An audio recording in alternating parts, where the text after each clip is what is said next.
Short movie ಮಾಡ್ತಿದ್ರಿ ನೀವು, cinematic ಮಾಡೋಕ್ಕೆ ಬರಲ್ಲ, ಸಿನಿಮಾ ಮಾಡೋಕ್ಕೆ ಬರಲ್ಲ ಅಂದ್ರಲ್ಲ, ಅದಕ್ಕೆಲ್ಲ ಅರ್ಪಣೆ ಅದು. ನೋಡ್ರಣ ಕೆಪಾಸಿಟಿ ಐತೆ, ದಯವಿಟ್ಟು ಕೆಲಸ ಕೊಡ್ರಪ್ಪ ಅಂತ.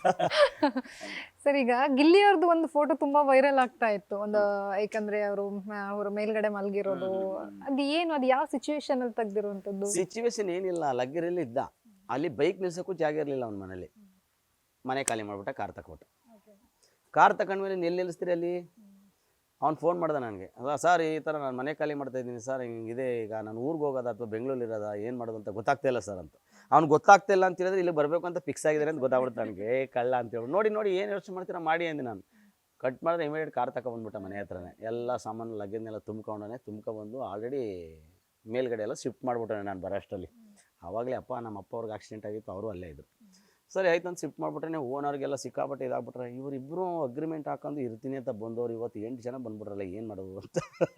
ಎದುರುಗಡೆ ಪೊಲೀಸು ಅವ್ರ ಮನೆ ಮುಂಚೆನೇ ಕಾರ್ ಹಾಕ್ಬಿಟ್ಟಾನೆ. ಅವ್ರದ್ದೊಂದು ಕಾರ್ ಬರಗಂಟು ಇವನು ಅಲ್ಲೇ ಹಾಕ್ಬಿಟ್ಟವನೆ. ಸರಿ ಆಯಿತು ಅಂತ ಹೇಳ್ಬಿಟ್ಟು ಕಾರೆಲ್ಲ ಹಾಕ್ಬಿಟ್ಟ. ಒಂದಿನ ಬಂದಾದ್ಮೇಲೆ ಸಾಮಾನು ಇಟ್ಬಿಟ್ಟು 3 ದಿನ ಅಂತ ಬಂದಿದ್ದ ಅವನು.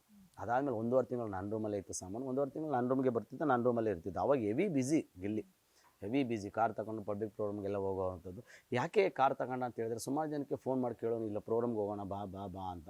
ಅವ್ರು ಕರೆದ್ರೆ ಅವ್ರು ಬಾಟ ಗೀಟ, ಅವ್ರು ಕನ್ವಿನ್ಸ್ ಪೇಮೆಂಟ್ ಎಲ್ಲ ಜಾಸ್ತಿ ಆಗ್ತಿತ್ತು. ಅದಕ್ಕೆ ಏನು ಮಾಡ್ತೀನಿ ಸರ್, ಅದೇನಾಗುತ್ತೋ ನಾನೇ ಒಂದು ಕಾರ್ ತಗೊಬಿಡ್ತೀನಿ ಸರ್ ಅಂತ ಡಿಸೈಡ್ ಮಾಡಿದ್ರೆ, ಸಣ್ಣದ ಕಾರ್ ತಗೊಳ್ಳಿಲ್ಲ, ದೊಡ್ಡ ಕಾರ್ನೇ ತಗೊಬಿಟ್ಟು ಅವ್ನು.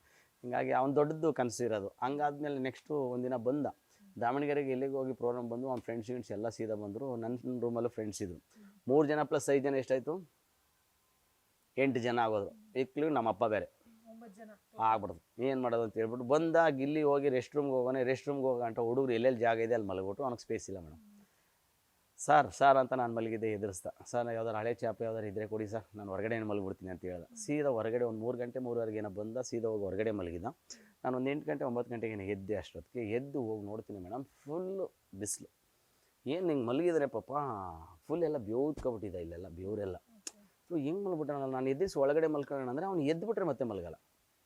ನಾನೇನು ಮಾಡಿದೆ, ಸೀದಾ ನನ್ನ ಬೆಡ್ಶೀಟ್ ಇತ್ತಲ್ಲ, ಸೀದಾ ತಗೊಂಡೋಗಿ ಫಸ್ಟು ಅವ್ನು ಮಲಗಿರೋದು ಒಂದು ವೀಡಿಯೋ ಮಾಡ್ಕೊಂಡೆ. ಇಲ್ಲಿ ನೀನು ಕಷ್ಟಪಟ್ಟಿರೋದು ಇದಾಗುತ್ತೆ ಅವ್ನು ಗೊತ್ತಿಲ್ಲ, ಅದೆಲ್ಲ ಮಾಡಿರೋದು ಕಷ್ಟಪಟ್ಟಿರೋದು. ಫುಲ್ ಒಳಗಡೆ ಹೋದೆ, ವಿತೌಟು ರಗ್ಗಲ್ಲಿ ಮಲಗಿರೋದು ಒಂದು ಬೆಡ್ಶೀಟಲ್ಲಿ ಒಂದು ಮಲಗಿರೋದು ವೀಡಿಯೋ ಮಾಡಿದೆ. ಅದಾದಮೇಲೆ ನನ್ನ ಬೆಡ್ಶೀಟ್ ತಗೋಗಿ ಅವ್ನಿಗೆ ಹಾಕಿ ನೆರಳು ಮಾಡಿ ಇಟ್ಟಿದ್ದೆ. ಇನ್ನೊಂದು ಸ್ವಲ್ಪ ಹೊತ್ತು ಮಲಗು, ನೀನು ತುಂಬ ಟಯರ್ಡ್ ಆಗಿದೆ ಅಂತೇಳಿ. ಅದು ನನ್ನ ಸ್ಪೀಡ್ ಮೆಮೊರಿ. ಎಕ್ಸ್ಪೆಷಲಿ ಅದನ್ನೆಲ್ಲ ನೋಡೇ ಇಲ್ಲ ಗಿಲ್ಲಿ. ಅದೆಲ್ಲ ಸರ್ಪ್ರೈಸು. ನೀವು ಕೆಲವು ವೀಡಿಯೋಗಳು ನೋಡಿದ್ರೆ ಇವತ್ತು ಅವನು ಹೇಳ್ತಾನೋ ಅಥವಾ ಬೇರೆಯವ್ರು ಹೇಳ್ತಾರೋ ಗೊತ್ತಿಲ್ಲ. ಐ ಆಮ್ ಸಾರಿ ಗಿಲ್ಲಿ ಅಂತ ಕೇಳ್ಬಿಡ್ತಾರೆ ಆ ವೀಡಿಯೋಗಳು ನೋಡಿದ್ರೆ. ನಾನು ನಿನ್ನ ಬಗ್ಗೆ ತಪ್ಪಾಗಿ ಮಾತಾಡ್ಬಿಟ್ಟಿದ್ದೀನಿ ಗಿಲ್ಲಿ, ದಯವಿಟ್ಟು ಸಾರಿ ಅಂತೇಳಿ ಕ್ಷಮೆ ಕೇಳ್ತಾರೆ. ಆ ಥರದ ವೀಡಿಯೋಗಳಿದೆ. ಬರೀ ಅವನೇ ಕಷ್ಟಪಡಲಿಲ್ಲ ಮೇಡಮ್, ಜೊತೆಲಿ ಇದ್ಕೊಂಡು ನಾವು ಹಂಗೆ ಹೋಗಿದ್ದೀವಿ. ಈಗ ಹಳ್ಳಿಗಳ ಕಡೆ ಉಳ್ಬೇಕಾದ್ರೆ 2 ಎತ್ತಿರುತ್ತಲ್ಲ, ಹಂಗೆ ಹೋಗಿರೋದು. ಸೊ ಆ ಥರ ಸಿಚುವೇಶನ್ ಇತ್ತು. ಆವಾಗ ಬಂದು ನಾನು ನೆರಳು ಮಾಡಿದ್ದೆ. ನೆರಳು ಮಾಡಾದ್ಮೇಲೆ ಸೀದಾ ಒಂದು 12 ಗಂಟೆ ಗಂಟೆ ಮಲಗಿದೆ ಅಲ್ಲಿ.